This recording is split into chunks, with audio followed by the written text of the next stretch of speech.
Cimoooooooo!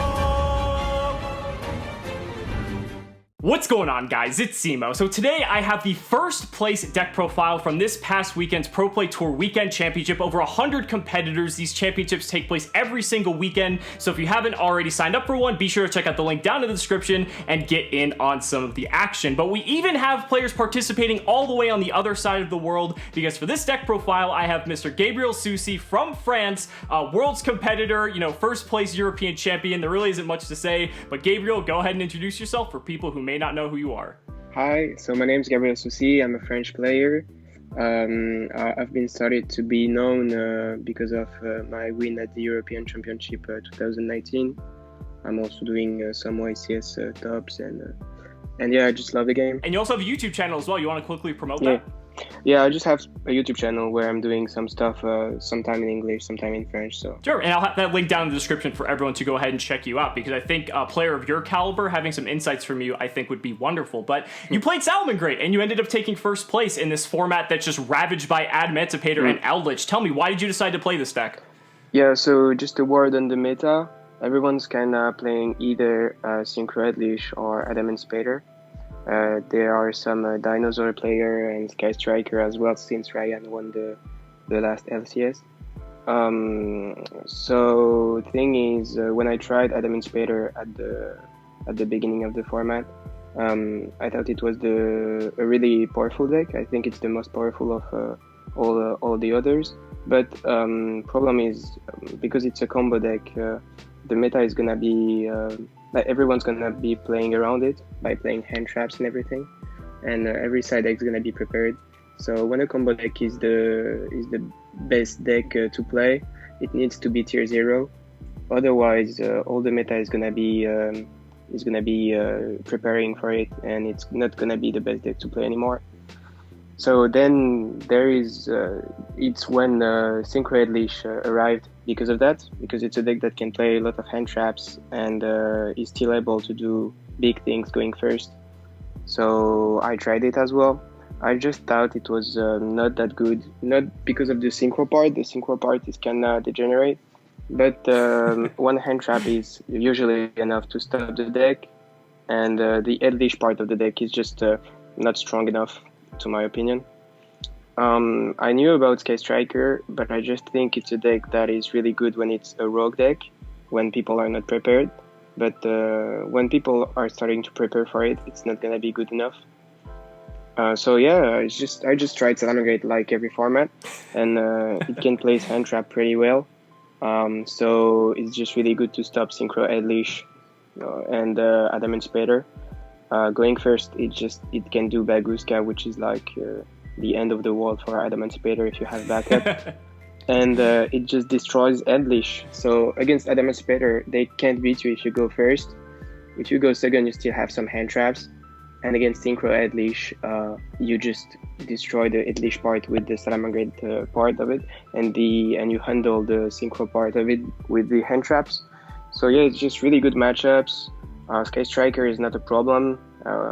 Salamangreat players were beating Sky Striker players when Engage was a thing. So yeah, now that so it's just that. So that's a good meta call, I think, to play Sala. Yeah, no, that makes a lot of sense. And if there's something that you know how to play well, it's definitely Salamangreat, as you've proven in the past. Salamangreat's definitely undergone some new transformations, I will say, just due to some new cards that have come out. But I want to go ahead and go through the card by card real quick, and then we'll talk about some of those choices in depth. So starting with your hand trap lineup, we have 3 Ash Blossom, 3 Imperm, and 3 Nibiru, so 9 in total. Then we have the 1 Salamangreat Sanctuary, 3 Lady Debug, 3 Signet Mining, the 1 Circle and Gazelle, because they are at 1, of course, 2 Foxy, 3 of the new Parallel Exceed, love this card, we'll talk about that, 2 Will of the Salamangreat, 2 Jack Jaguar, 2 Spinny, a Lone Falco, and then traps, we've got 3 Gozen Match, 2 Rage, 2 Roar, and then 3 Pot of Desires wrapping up the 40. So talk about the hand trap lineup with me. Why did you pick these 9 specifically? So yeah, in this format, I think the best one are Infinite. The best one is definitely Infinite. Because it's not Guardian, Quackimary Guardian is not able to interact with it. Right. So, and the Veiler thing, the Veiler effect of it is really good. So it was obvious to put it in my deck. It's also enough to stop the Synchroid Leash loop.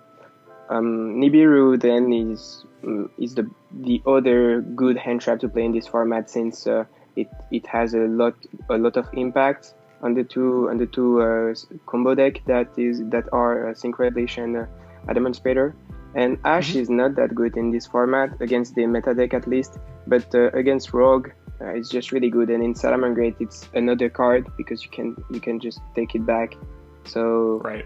So yeah, it was just obvious for me to play these 9. And then let's go ahead and get into some of the other cards here. I would say the Salamangreat lineup is fairly standard for the most part. I know some people like would argue with like maybe Foxy or Jack Jaguar or Spinny, but I mean, you have like the right amount here. I noticed that you're playing Lady Debug over Flame Bufferlo. I know this is also like hotly contested in the Salamangreat community at times. There's been some new cards that would make the argument for Lady Debug better. You want to go ahead and talk about that? Yeah, so basically in this list you want to normal summon Debug if you can. If you can't, it's not a big deal. You still have 6 Debug with Signet, and you have like 2 Foxy, 2 Jaguar. Well, anything that can be normal summon is kind of good. Obviously you want to try to summon Debug. I know that people are some people are playing Bufferlo, some people are playing Farmers Keeper because it can search Exceed. Farmers Keeper is really bad at my opinion, because it doesn't do what Salamangreat wanna do, like grind game. It's just doing a Balinks. It's not taking, like, you don't get access to your Gazelle, you don't get access to your engine. It's another interruption. It's a rank 4, but it doesn't play around Nibiru. It doesn't play around anything. So yeah, I don't think Skipper is a good card to play. It's trying to make Salah combo like more combo. But if you want to play a deck like Salamangreat, more combo part of it, you just gotta play Rocket. Then it's Rocket that you're looking for. Sure. Then Buffalo is just another card, since Talio is not here anymore.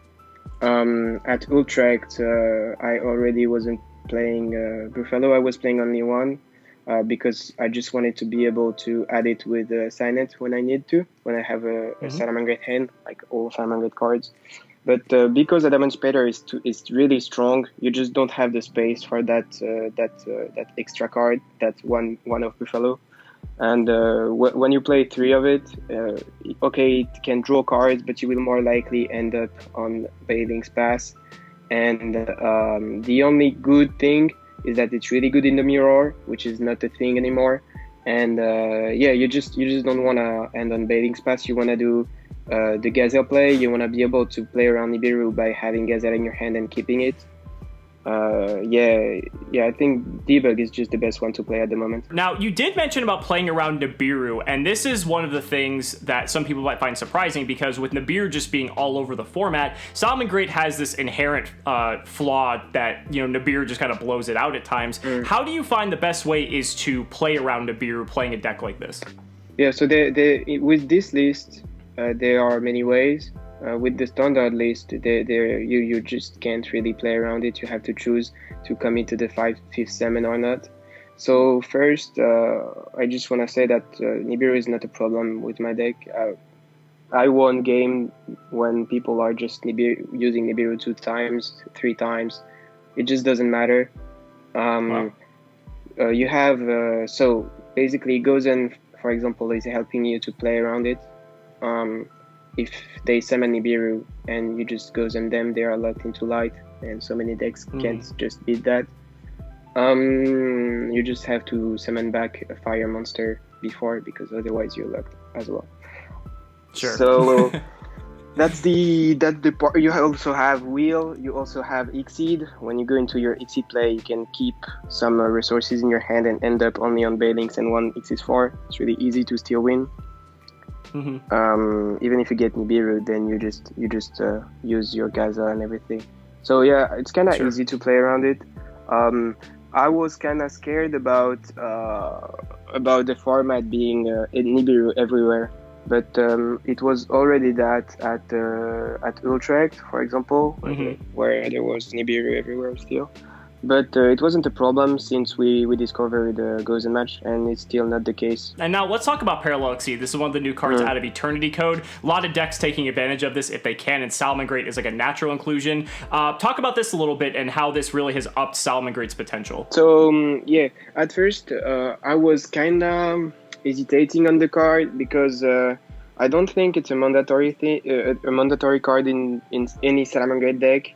I just think it's really good right now because Baguska is so good, and also because Adamant Spader is really too strong. So you need to put up that negate on the field. Otherwise, in some other meta, you would prefer maybe a card that is better for your engine to still be grindy, you know. Because when you use Exceed, you basically put an Xyz4 in the field, but you do not. You do not make CA by it. You do not make card advantage. Correct. So yeah, I just think in this meta it's really good. Just to put that extra interrupt. It can also do Dweller, which is not the best Xyz4 in this format, but it's still really good in some matchup. And fact is that Salamangreat is really good with Exceed going second as well. It helps you doing some cyber stuff. Like Splash Mage, Transcode, etc. So yeah, it's just a really good card in the deck. Sure, and we'll get to those in a little bit here. Let's wrap up the main deck. Let's talk about, you already talked about Gozen match a little bit. Let's elaborate on this a little bit more. So obviously, you know, you talked about in context with the Biru, but in general, I mean, just seems like a pretty solid card at the moment. Yeah, it's just really good going first, and you did that extra card, you know.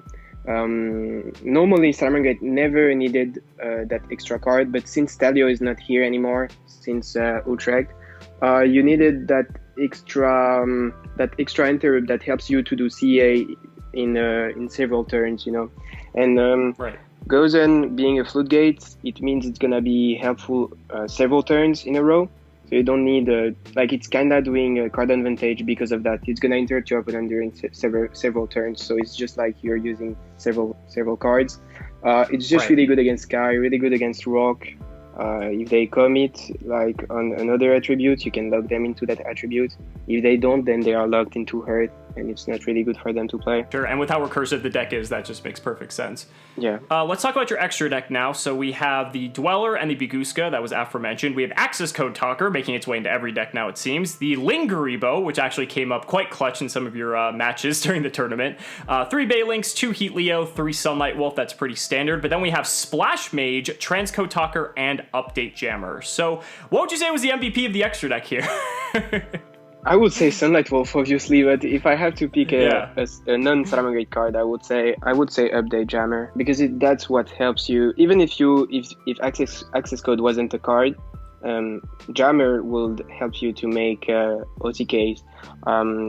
So the first person who thought about expanding the OTK with Transcode Jammer was Samir.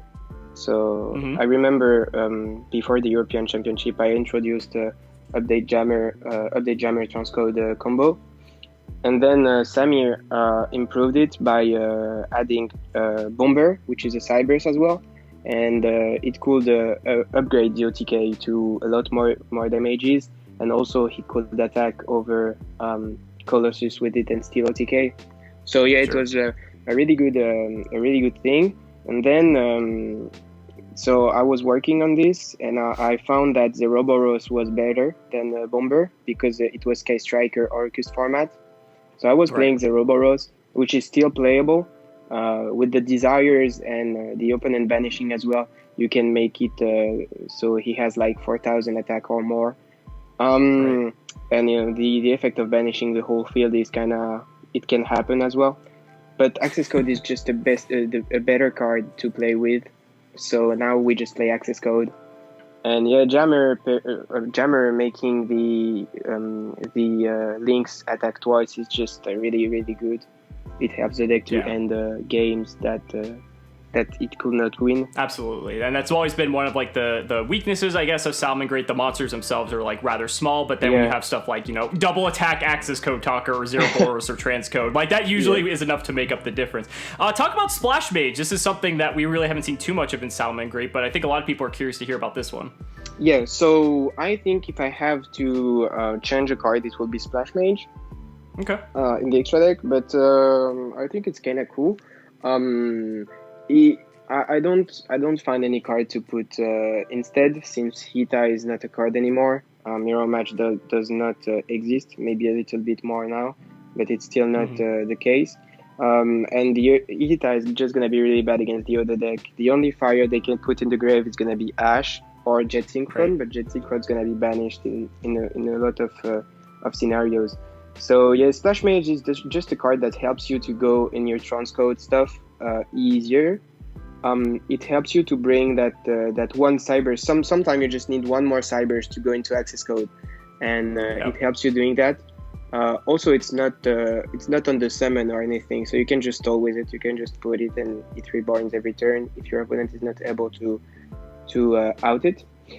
So yeah, it's just the cybers link that put monsters on the field, and that's exactly what you need with Salamangreat. Absolutely, couldn't agree more. So let's cover the side deck now. We've got 3 copies of Effect Veiler, 3 Phantasme, 2 Ghost Ogre, Imperial Order, 3 Cosmic Cyclone, and Summon Limit. So let's start with the hand traps, obviously. The 3 Veiler, 3 Phantasme, and 2 Ogre. What was the theory behind these?